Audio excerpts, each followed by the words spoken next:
Il aura fallu attendre le moment du vote pour voir apparaître Abdelaziz Bouteflika au milieu d'une foule.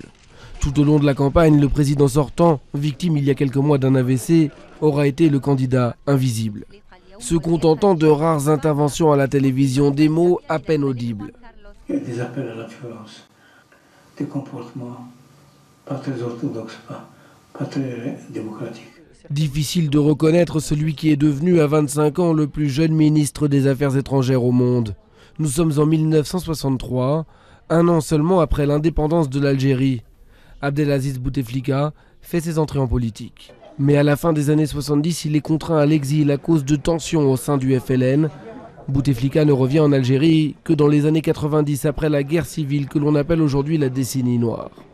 Avec le début de la guerre civile, avec le début des problèmes en 92 en Algérie, qu'on recommence, que le pouvoir commence à se demander si finalement on ne va pas faire appel à lui pour essayer de donner de nouveau une dimension internationale, une stature internationale à l'Algérie. Et il refuse. Il refuse parce qu'il demande les pleins pouvoirs. Quelques années plus tard, en 1999, il finit par être élu président. Il jouit d'une très grande popularité, son nom est associé au retour à la paix. Et lui en profite pour verrouiller le système. Il a les mairies, les sous-préfectures, les préfets qui ont été nommés par ses soins. Donc il contrôle tous les rouages du fonctionnement d'un pays. Mais cette année, beaucoup dénoncent ce système.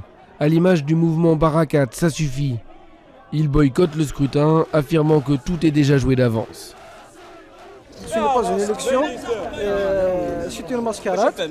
Les adversaires dans les urnes de Bouteflika, eux, dénoncent la fraude. Certains ont déjà annoncé qu'ils rejetteraient le résultat.